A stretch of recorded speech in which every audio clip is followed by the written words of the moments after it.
کہ پاکستان مسلم لیگ نون کے مرکزی ڈپٹی سیکریٹری جنرل جو ماضی میں صوبے کے سیکریٹری جنرل بھی رہے ہیں، جناب رحمت سلام صاحب، ضلع کرک سے ان کا تعلق ہے، وہ وہاں کے زیر ناظم بھی رہے ہیں اور ضلع کرک کے عمائدین کے بڑے وفد کے ساتھ یہاں تشریف لائے ہیں، تو وہ آج باضابطہ جمعیت علماء اسلام میں کا اعلان کرنا چاہتے ہیں۔ میں ان کو خوش آمدید بھی کہتا ہوں اور ان کو دعوت دیتا ہوں کہ وہ یہاں مائک پہ آ کر اپنے اس فیصلے کا اعلان فرمائیں۔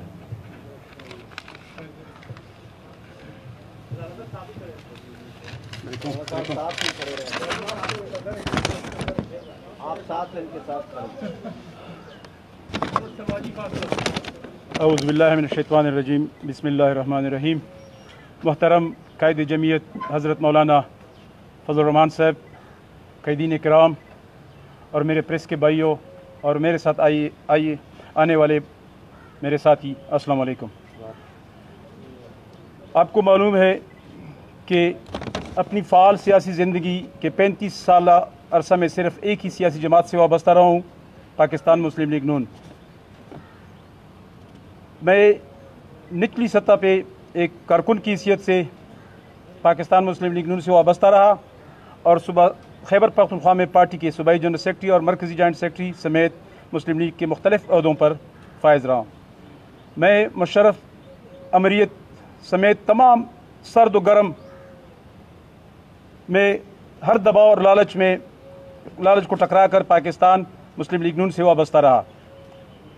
میں 2005 کے بلدیاتی انتخابات میں صوبہ خیبر پختونخوا کے اہم جنوبی ضلع کرک سے ڈسٹرکٹ ناظم رہا اور مسلم لیگ نون کا پاکستان میں دوسرا اور خیبر پختونخوا میں واحد ڈسٹرکٹ ناظم تھا پارٹی کا تھا، جس نے قیادت کا ساتھ نہیں چھوڑا۔ میں پاکستان مسلم لیگ نون کی قیادت خصوصاً میاں نواز شریف صاحب اور جناب شہباز شریف صاحب کا بھی شکر گزار ہوں کہ انہوں نے پارٹی کے مختلف عہدوں پر مجھ ناچیز پر اعتماد کیا۔ لیکن ہر اسلام پسند اور محب وطن پاکستانی کی طرح آج میں بھی پوری ایمانداری سے اس نتیجے پر پہنچا ہوں کہ موجودہ قومی اور بین الاقوامی حالات کے تناظر میں اس خطے میں اگر کوئی واحد سیاسی شخصیت پاکستان کی جمہوری سیاسی قوتوں کو ایک پلیٹ فارم پر لا کر ملک و قوم کی موجودہ بحرانوں سے نکال سکتا ہے تو وہ حضرت مولانا فضل الرحمان صاحب کی شخصیت اور قیادت ہے۔ اس کو بند کر دیں سر، رکھ دیں، اس کو بند کر دیں، ویسے آواز ٹھیک آ رہی ہے۔ 2013 کے عام انتخابات میں خیبر پختونخوا میں حکومت کے قیام کے اصرار پر سابقہ فاٹا کے ادغام میں اجلت نہ کرنے پر یا 2018 کے دانلی زدہ الیکشن کے نتیجے میں سلیکٹڈ پارلیمنٹ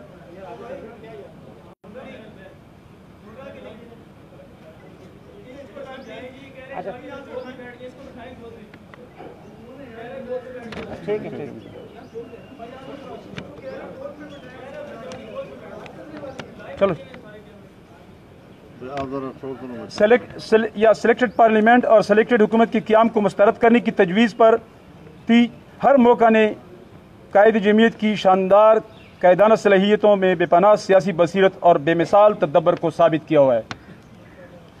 حضرت مولانا فضل الرحمان صاحب ملک کے موجودہ منظرنامہ میں نہ صرف پاکستان کی حقیقی اپوزیشن ہے بلکہ وہ اسلامی جمہوریہ پاکستان کی بنیادی اساس یعنی اسلام کے علمبردار، جمہوریت کی سربلندی کے داعی اور عوامی مسائل کے حل کے لیے ایک فلاحی اسلامی ریاست کے لیے اس خطہ کے عوام کی امیدوں کا مرکز ہیں، جس کو نہ تو کوئی جبر اور دباؤ جھکا سکا اور نہ ہی کوئی لالچ خرید سکا۔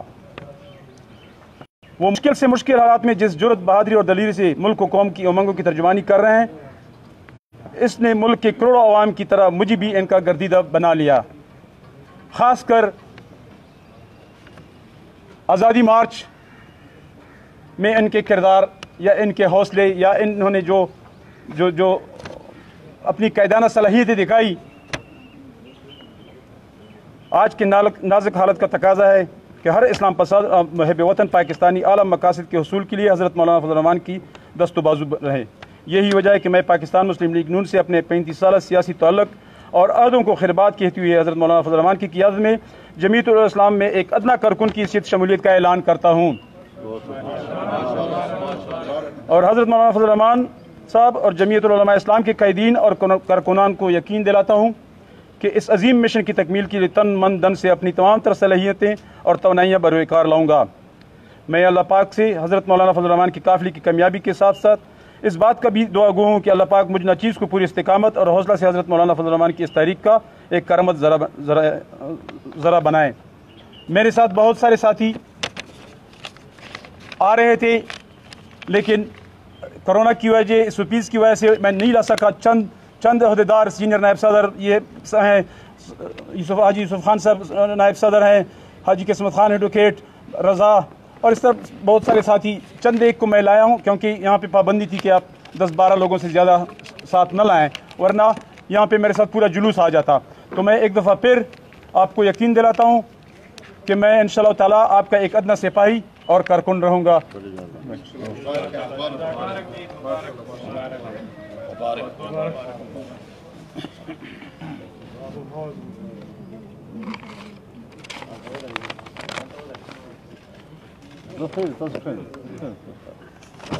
माइक की आवाज़ डिस्टर्ब कर रही है।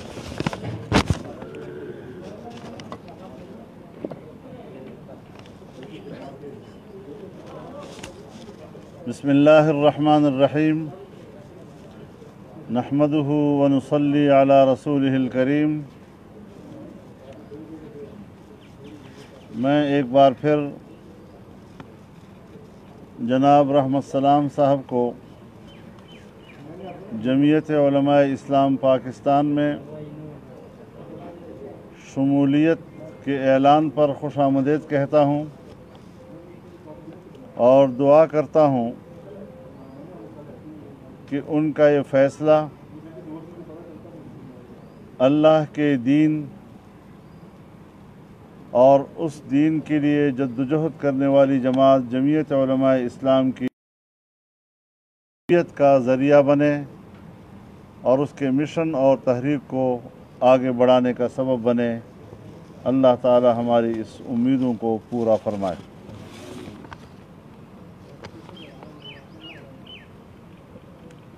जमीयत उलमा इस्लाम की मरकज़ी मजलिस आमला का कल इजलास हुआ।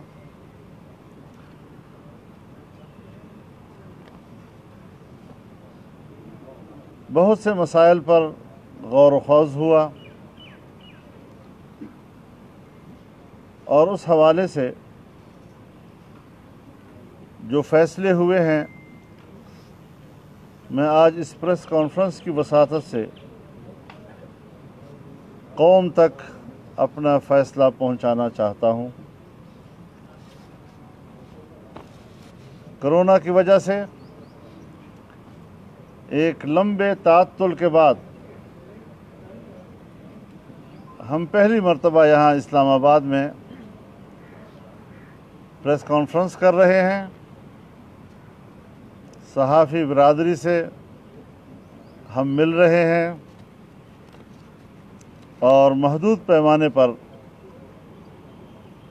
अपनी सियासी सरगर्मियों का आगाज़ कर रहे हैं।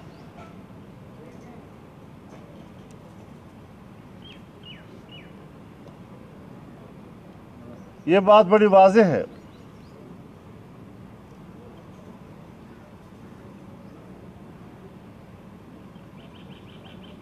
कि इक़्तिसादी पॉलिसियाँ हों, बैनुल अक़वामी ताल्लुक़ात का मामला हो,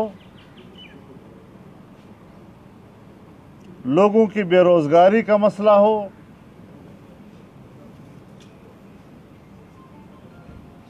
नौजवानों की बेरोज़गारी का मसला हो, या फिर कोरोना वायरस से पैदा होने वाले वबा का मसला हो, اپنی ناکام کارکردگی کی بنیاد پر حکومت خود کو نااہل ثابت کر چکی ہے۔ ملک معاشی طور پر دیوالیہ ہو چکا ہے۔ بجٹ بنانے میں دقت پیش آ رہی ہے اور تاریخ میں شاید پہلی مرتبہ قومی اسمبلی کے بجٹ اجلاس کے لیے تمام قواعد و ضوابط معطل کر دیے گئے ہیں۔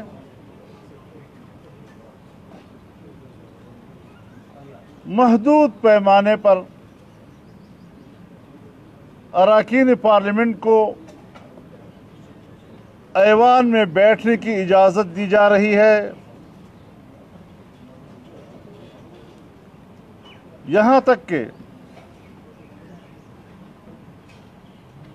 کٹوتی کی تحریکات جو اپوزیشن کا حق ہوا کرتا ہے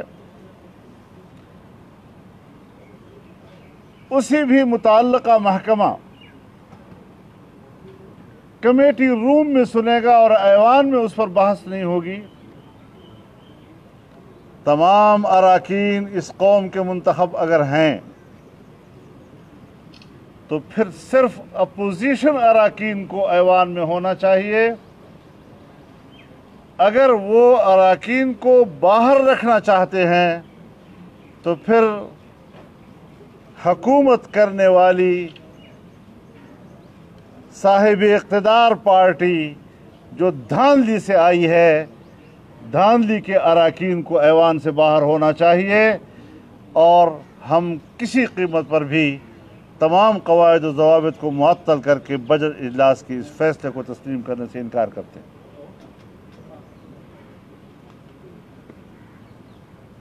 یہ سب کچھ اس لیے کیا جا رہا ہے تاکہ ایوان ناکام بجٹ کے اوپر بحث نہ کر سکے، اس کی ناکامیوں اور کمزوریوں کو اجاگر نہ کیا جا سکے۔ یہ حربے اب نہیں چلیں گے۔ نااہل اسمبلی، اس کو حکومت کرنے کا حق ہی نہیں ہے۔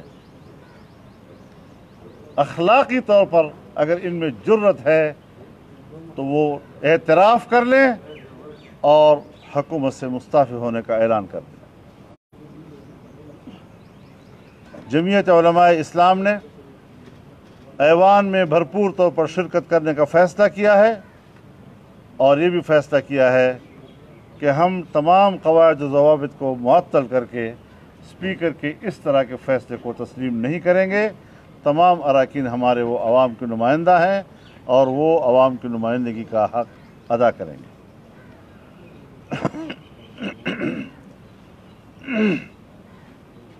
پوری دنیا اور پاکستانی قوم کرونا وبا سے نبرد آزماں ہے، لیکن اس کے باوجود کہ یہ پورے ایک قومی سطح کی وبا ہے، لیکن اس وبا میں بھی عوام کو ریلیف نہیں دیا جا رہا۔ لوگوں کے ٹیسٹ بڑی بڑی فیسیں لے کر ایک طرف کہا جا رہا ہے کہ ہم نے 500 ارب روپے خرچ کر دیے ہیں، ہم نے ہر مریض پر 25 لاکھ روپے خرچ کر دیے ہیں، اور دوسری طرف جب ٹیسٹ کرائے جاتے ہیں تو 8,000 سے 10,000 روپے تک کے اس پر فیس لیے جاتے ہیں۔ میرے خیال میں یہ ایک بہت بڑا ظلم ہے ان حالات میں کہ جب عام آدمی کو اتنے مہنگے داموں میں صرف اپنا ٹیسٹ کرانا ہوتا ہے۔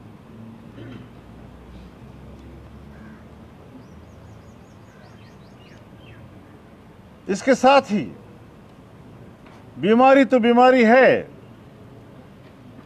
بیماری تو ہر دور میں ہوتی ہے، انسان سے وابستہ ہے۔ آج بھی 22 کروڑ عوام کے اندر روزمرہ کے وفات، اموات کی شرح بہت بڑی ہوتی ہے. 4,500 لوگ پورے ملک میں عام طور پر اموات کی شرح ہے. لیکن جس طریقے سے کرونا کے حوالے سے تمام وسائل استعمال کر کے خوف پیدا کیا جا رہا ہے، اور خوف پیدا کرنے کا کیا کہ علاج تو ہے نہیں، آپ کا مدافعتی نظام وہی مقابلہ کر رہا ہے، لیکن جتنا آپ اس کا خوف پیدا کریں گے اتنا آپ کا امیون سسٹم اور آپ کا مدافعتی نظام کمزور ہوتا جائے گا اور آپ اس کے مقابلے کرنے کی صلاحیت سے محروم ہو جائیں گے. لہذا اس قسم کے رویوں کو تبدیل کر دیا جائے. ہم ایسے وقت میں یہ بھی کہنا چاہتے ہیں، ایک عجیب سی صورتحال پیدا کی ہے. اموات اس پہ مبالغہ بھی پیدا کیا جا رہا ہے. دل کا مریض ہے، فوت ہو گیا، کرونا کی وجہ سے فوت ہو گیا. گردوں کا مریض ہے، فوت ہو گیا، کرونا سے فوت ہو گیا. جگر کا مریض ہے، فوت ہو گیا، کرونا سے فوت ہو گیا.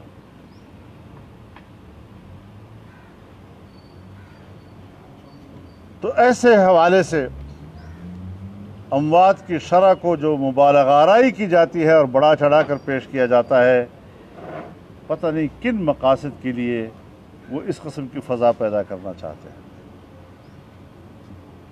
میت گھر کے حوالے نہیں کی جائے گی. مجھے پورے دنیا میں بتایا جائے کہ میت کو دفنانے کے لیے میت سے کسی کو کرونا لگا ہو. خود ڈاکٹر ہمیں کہتے ہیں آپ نیند زیادہ کریں، جتنا آپ سوئیں گے آپ کا وائرس بھی سو رہا ہوگا اور وہ متحرک نہیں رہے گا، نقصان نہیں کرے گا. تو جب سونے کے ساتھ وہ سو جاتا ہے تو مرنے کے ساتھ تو مر بھی جاتا ہے. پھر لاش حوالے نہیں کی جاتی، تدفین میں بے حرمتی کی جاتی ہے، قبر میں پھینک دیا جاتا ہے اس کو. لہذا باقاعدہ میت کا احترام جس طرح کے ہونا چاہیے، جس طرح ہماری شریعت کا تقاضا ہے، اس کی تجہیز و تکفین، جنازے کی نماز اور اس حوالے سے جو خوف پھیلایا جا رہا ہے اس کو ختم کر کے اس کو ایک باعزت انداز دیا جائے. اس موقع پر کرونا وائرس کے خلاف فرنٹ لائن پر لڑنے والے ڈاکٹرز، نرسز اور دیگر اہلکاروں کی خدمات کو ہم خراج تحسین پیش کرتے ہیں. اس حوالے سے میں یہ بھی عرض کر دینا چاہتا ہوں کہ اوورسیز پاکستانیوں کو بہت مشکلات ہیں. اس وقت ان کی اموات ہو جاتی ہیں، ان کے ڈیرے، ان کے گھر وہاں میتیں پڑی ہوئی ہیں. ان کے اٹھانے کے لیے، ہسپتال تک پہنچانے کے لیے اور جسد خاکی کو محفوظ رکھنے کے لیے وہاں کوئی ان کا مددگار نہیں ہے. اگر میتیں پاکستان لانا چاہتے ہیں، پاکستان ان کی میتیں لانے کے لیے اس سے بڑھ کر حکمرانوں کی اور بے حسی کا کیا ہو سکتی ہے. تو اس اعتبار سے حکومت کی بے حسی انتہائی قابل مذمت عمل ہے. اوورسیز پاکستانیوں کو پاکستان لانے کے لیے کوئی بھی سہولت حکومت کی طرف سے مہیا نہیں کی جا رہی، اور وہاں جب گھر میں میت پڑی ہے تو گھر میں رہنے والے ان کے اور پیارے وہ بھی ایک ذہنی دباؤ کا شکار ہو جاتے ہیں، ذہنی مرض کا شکار ہو جاتے ہیں. سفارت خانے شہریوں سے رابطے کرنے کے لیے تیار نہیں. عوام اپنے ہی سفارت خانے کا دروازہ کھٹکھٹائیں گے، کہاں جائیں گے؟ لیکن سفارت خانے بھی دروازے بند کیے ہوئے شہریوں کے ساتھ کسی رابطے کرنے میں اور ان کو مدد پہنچانے میں ناکام ثابت ہو رہی ہیں.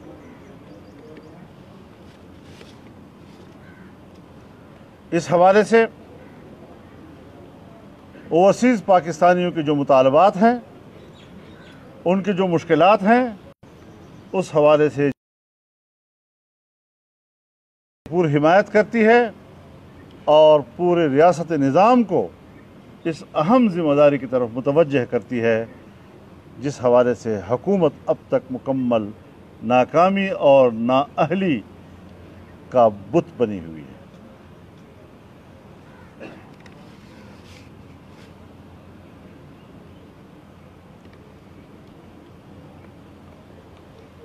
तालीमी इदारे हमारे बंद हैं।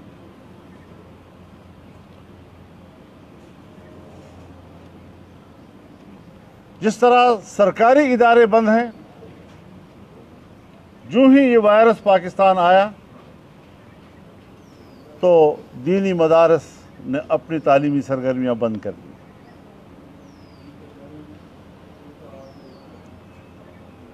इम्तिहानात के लिए दाखिले हो चुके थे, लेकिन इम्तिहानात नहीं लिए गए। मसाजिद व मदारस से ताउन किया, हुकूमत के साथ मुज़ाकरात किए,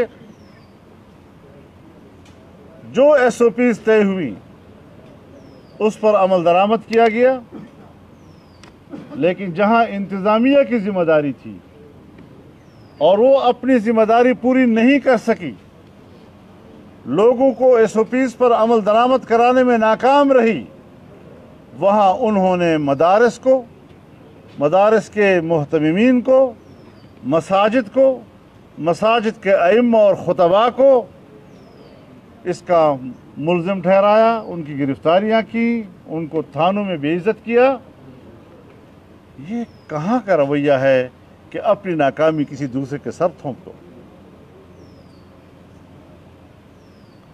और दूसरे के ताउन की इस कदर बेकदरी करो जिस तरह इस मुल्क में इस हुकूमत ने और इस हुकूमत की इंतज़ामिया ने किया।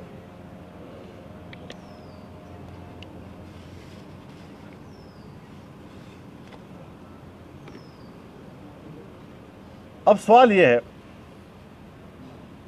कि जहाँ तक हमारे मुल्क के सरकारी तालीमी इदारे हैं, उनकी जो छुट्टियों का दौरानिया है वो जून, जुलाई और अगस्त का है।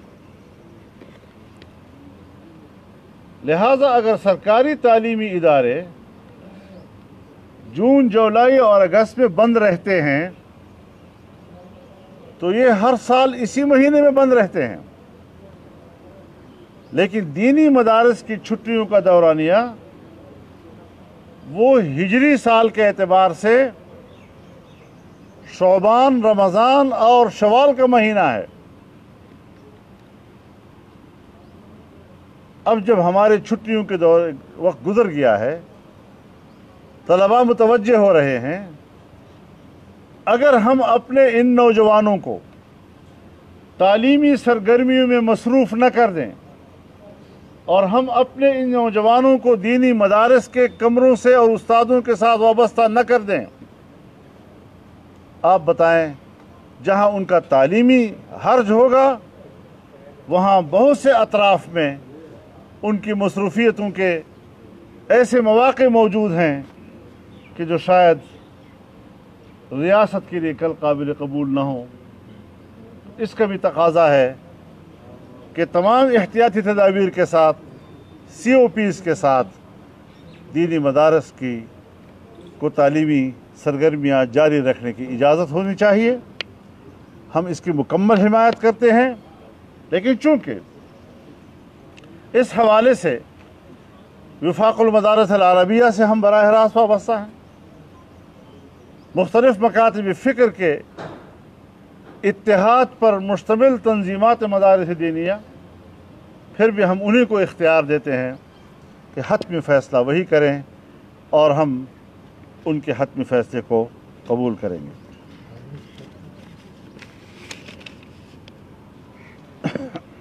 इसी तरीके से जो प्राइवेट तालीमी इदारे हैं, स्कूल्स हैं, कॉलेजेस हैं, बल्कि यूनिवर्सिटियां हैं, जो बच्चों से फ़ीस लेते हैं और वो फ़ीस ले चुके हैं, लेकिन अगर वहाँ पर तालीम नहीं होगी तो फिर सिर्फ ये नहीं कि तालिब इल्म की تعلیم کو حرج ہوگا بلکہ وہ ادارے ہی بند ہو جائیں گے. لاکھوں کی تعداد میں طلباء تعلیم سے محروم ہو جائیں گے. بہت بڑی تعداد اساتذہ کرام کی بے روزگار ہو جائے گی اور پرائیویٹ تعلیمی ادارے ملک بھر میں بند ہونے پر مجبور ہو جائیں گے. اس پہلو کو بھی دیکھنا چاہیے کہ ایک طرف تو ہم احتیاط اور احتیاطی تدابیر کی بات کرتے ہیں، اداروں کو بند کرنے کی بات کرتے ہیں، لیکن دوسری طرف اس ملک میں اتنا بڑا نقصان تعلیم کے شعبے میں، اس کو بھی مد نظر رکھتے ہوئے کوئی متبادل طور پر نہیں سوچا گیا. اس حوالے سے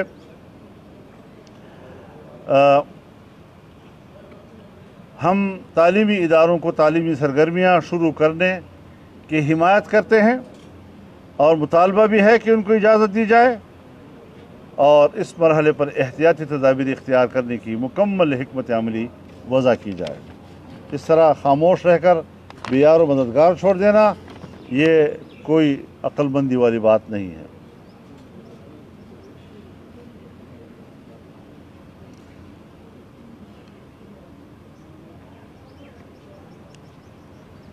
ملک بھر کے تاجر اور خاص طور پر میں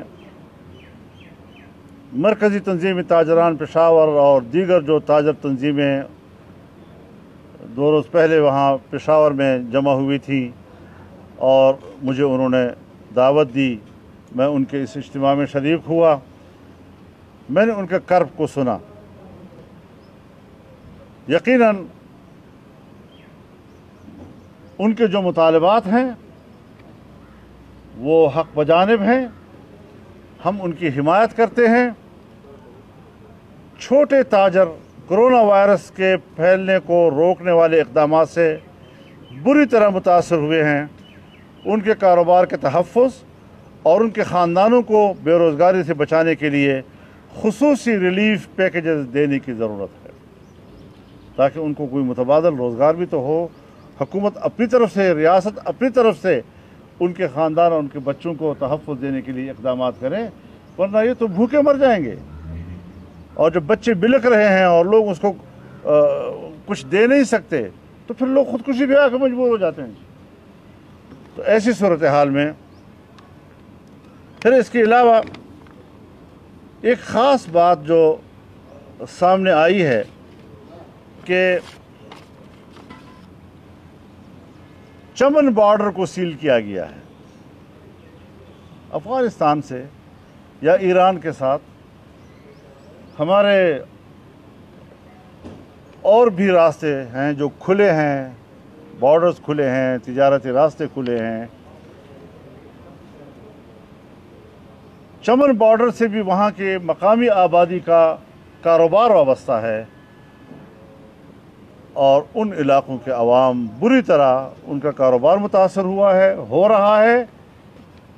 ضروری ہے کہ جس طرح تفتان بارڈر کھلا ہے، یہاں ہمارا تورہم بارڈر کھلا ہے، اسی طرح چمن بارڈر بھی اس کو بھی کھول دیا جائے تاکہ وہاں کی مقامی آبادی کی جو مشکلات ہیں وہ دور ہو سکیں.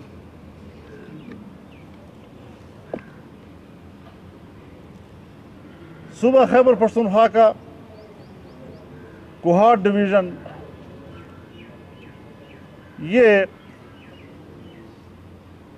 وہاں پر آئل اینڈ گیس کے کمپنیوں کے ظلم و جبر کا شکار ہے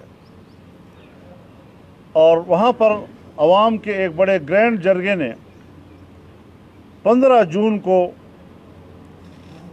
اس کے خلاف مظاہرہ کرنے کا اعلان کیا ہے. یہ یہاں کے جس علاقے کی جو پیداواری صلاحیت ہے اس اپنی پیداواری صلاحیت پر وہاں کے عوام کا حق ہوتا ہے. ہم سمجھتے ہیں کہ عوام کا یہ احتجاج حق بجانب ہے اور ہم اس کی حمایت کا اعلان کرتے ہیں. اسی طریقے سے میڈیا کے ذریعے جو خبریں آ رہی ہیں کہ پاکستان کا سب سے بڑا سٹیل مل کا ادارہ اس کے 9,500 ملازمین کو فارغ کیا جا رہا ہے. کل تک تو آپ کہہ رہے تھے کہ ہم लोगों को रोज़गार देंगे, लेकिन आज लोगों से रोज़गार छीनना और फिर इतने बड़े इदारों को बंद करना, यही दर हकीकत हुकूमतों की नाअहली की दलील होती है। और इस हवाले से जो कुछ इनके साथ किया जा रहा है, जब ये मज़दूर मैदान में निकलेंगे तो इंशाअल्लाह जमीयत उलमा इस्लाम का कारकुन उनके शाना बशाना होगा और उनके रोज़गार के हिफाजत के लिए उनके साथ मैदान अमल में होगा इंशाअल्लाह।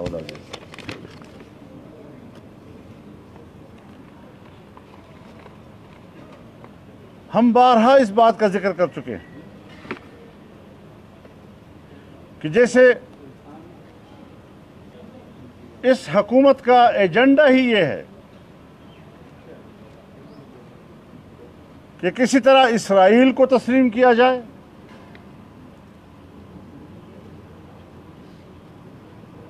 दुनिया की मईशत पर जो यहूदियों का कब्जा है, पाकिस्तान और जनूबी एशिया की मईशत पर यहूदियों के बराह रास्त कब्जे के लिए रास्ते हमवार किए जाएं। और इमरान खान की हुकूमत का एजेंडा भी यही है कि यहूदी दुनिया की मईशत पर कब्ज़ा करने के रास्ते खोले जाएं और उसमें उनकी मुआवनत की जाए। लेकिन इंशाअल्लाह अज़ीज़ हुर्रियत पसंद मुसलमान और इस खित्ते का हुर्रियत पसंद इंसान वो यहूद की इक़्तिसादी ग़ुलामी को कबूल करने के लिए तैयार नहीं होगा।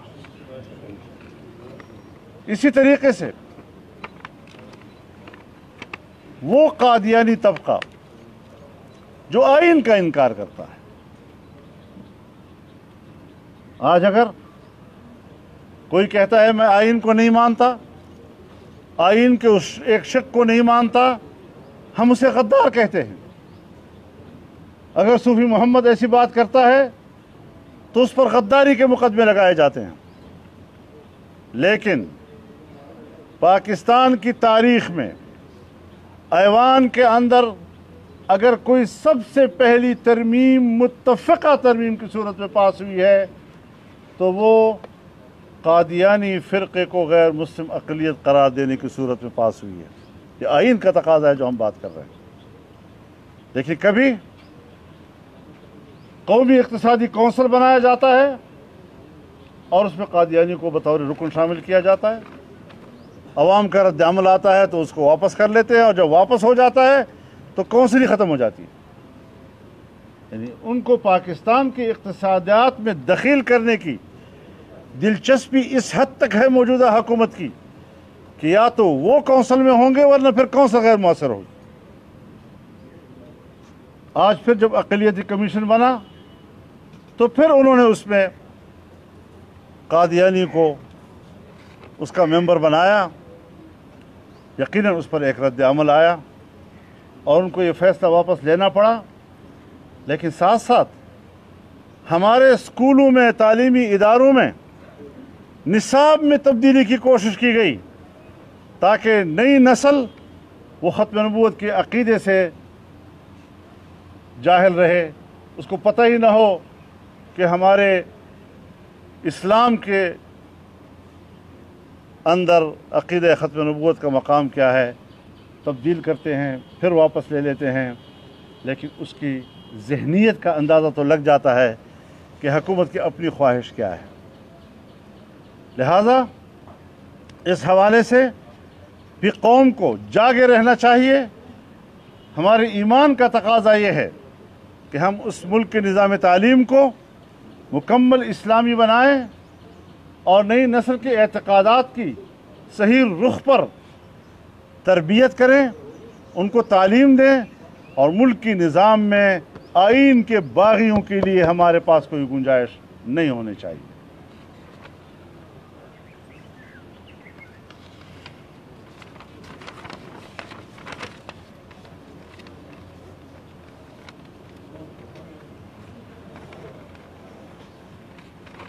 मुल्क की मईशत तबाह हो चुकी है। हमसे झूठ बोला जाता है कि हमने सालाना मजमूई तरक्की की जो शरह है, शरह नमू, वो 2% से ज़्यादा है। ये 2% से कम है, और अब तो हम मनफी में जा रहे हैं। 60% हमारे बरामदात का दारोमदार कपास की पैदावार पर है, और इस साल कपास की पैदावार 60% कम हो चुकी है।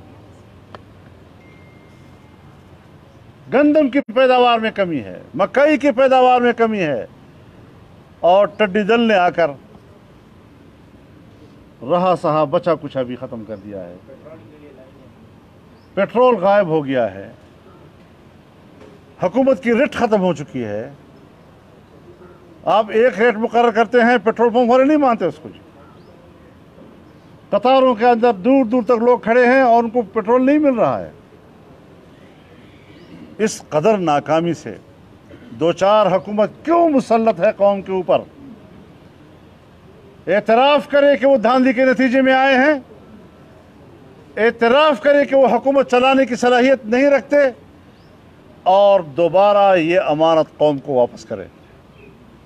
हम अपने मौक़िफ़ पे कायम हैं, और उसके लिए हम अपने मौक़िफ़ पे किसी किस्म की तब्दीली और रद्द-बदल पैदा करने में का इम्कान को हम रद्द करते हैं।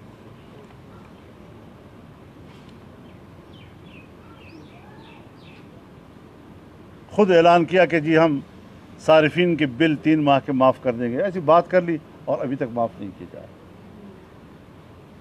तो पब्लिक इस वक्त इंतहाई दबाव में है, इसलिए हमने अवामी मसाइल पर तवज्जो मरकूज़ रखी हुई है। मैं अपनी सारी गुफ्तगू जो आपसे कर चुका हूँ, आम आदमी की मुश्किलात इस वक्त हमारे मद्देनज़र हैं, उस पर हमें यकजहती का मुजाहरा करना चाहिए। अपोजिशन जमातों को इस हवाले से अपना भरपूर किरदार अदा करना चाहिए।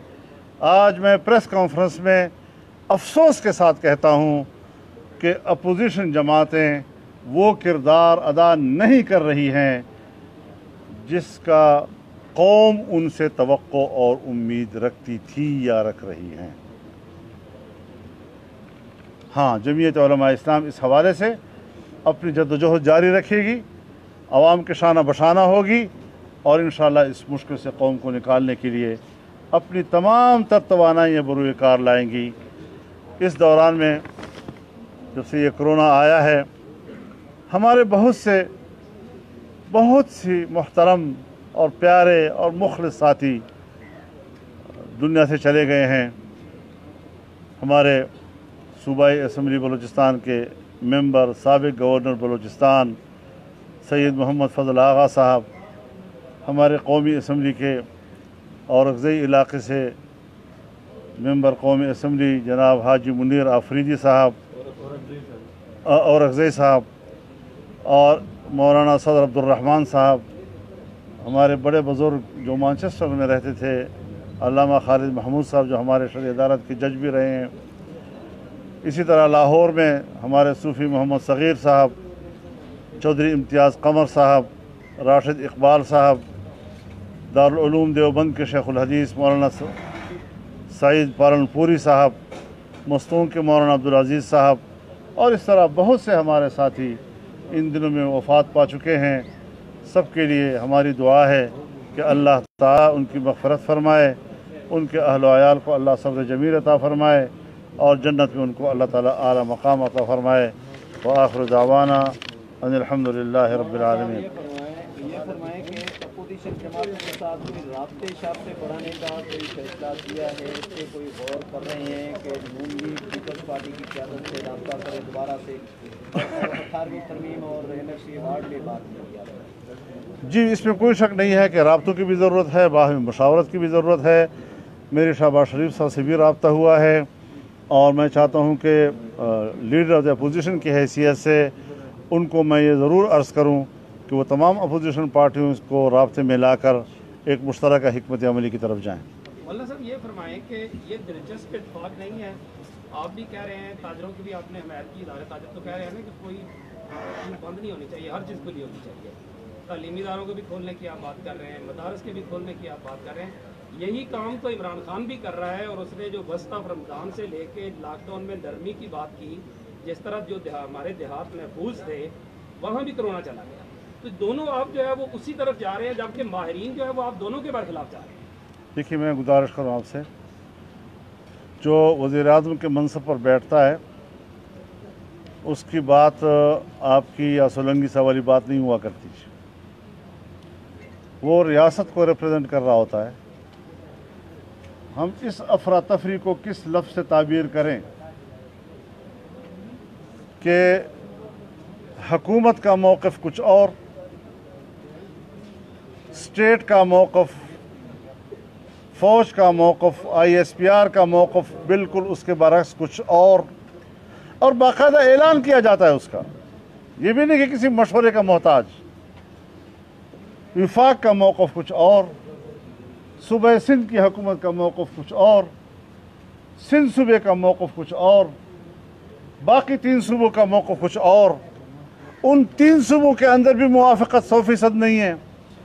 आप बताएं कि रियासत के अज्जा की ये अफरा तफरी कौम को क्या पैगाम दे रही है। हम सिर्फ लोगों की हमदर्दियाँ हासिल करने के लिए बयान दें और फिर उसके बाद जो नुकसानात उसके हों उस पर हमें कोई परवाह नहीं। ये सारी वो चीज़ें जो हमने बयान की हैं, इस पर एक जामे हिकमत अमली की ज़रूरत है ताकि इस वबा से भी लोग बच सके और लोगों की जो मुश्किलात हैं उन मुश्किलात को भी दूर किया जा सके। जो लोग ऐसे हालात में आम आदमी की मुश्किल को दूर करने का रास्ता नहीं निकाल सकते, यही तो नाअहली की अलामत होती है। मौलाना साहब, ये बताइएगा कि जैसे आपने बहुत सारे इशूज़ की बात की, मुल्क के अंदर की इशू की बात की, इस वक्त जो सूरत हाल पाकिस्तान के पड़ोसी ममालिक में हो रही है, चीन के साथ भारत की कशीदगी जो है, नेपाल के साथ जो कशीदगी है, उसके अलावा हमारे अपने जो अंदर के हालात हैं और फिर मकबूजा कश्मीर की जो सूरत हाल है, क्या इस तमाम सूरत हाल के तनाजुर में एक कौमी बयानिया, मुतफ़िक़े बयानिया के लिए क्या पूरी सियासी और उसकी क़यादत को इकट्ठा नहीं होना चाहिए? क्या आपको ऐसा मशवरा आप नहीं देंगे? बिल्कुल होना चाहिए, लेकिन मेरी हुकूमत नाअहल है, वो इस काबिल नहीं है कि वो ऐसी कौमी बयानिया की तरफ पेशरफ्त कर सके। वो तो आप मुल्क के अंदर देखें, तमाम सियासी पार्टियों ने, सबसे पहले हमने, यानी हमारी अपोजिशन का आप लेवल देख सकते हैं कि इस हुकूमत के ख़िलाफ़ हमारा मौक़िफ़ कितना सख्त है, लेकिन इसके बावजूद हमने कहा ये इंसानी मसला है, ये तिब्बी मसला है। हमने ताउन पेश किया, हर ज़िले में हमारी जमात इंतज़ामिया के पास बराह रास्त गई, हमारे रज़ाकारों ने अपना खिदमात पेश की। मजाल है कि उस तरफ से कोई इशारा भी मिल रहा हो कि वाकई तुम बुलंद जगह पे जाकर तमाम इख्तलाफ से बालाताक होकर इस मुल्क और इस कौम की बेहतरी के लिए कुर्बानी दी है, अपने मौक़िफ़ की तो नहीं, रवैये की, नरम रवैयों के साथ अपने हमें नहीं, कोई एहसास उनको नहीं है। तो ऐसी हुकूमत को आप चीन, इंडिया, नेपाल और इस खित्ते के, या अल्लाह बहुत बड़ी बात आप कर रहे हैं, किसी से तवक्को रखो तो वो इस काबिल भी तो हो ना। पूरी सियासी और अस्करी क़यादत से रखी।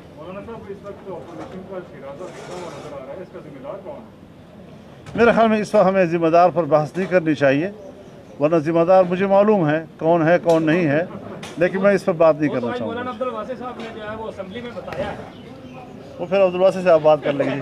खुदा हाफिज़ जी, मेहरबानी। भाई साफ़ी हजरात के लिए चाय का इंतज़ाम किया गया है, पीछे भी यहाँ उल्टे हाथ पे भी साफ़ी हजरात बात तशरीफ ले आए।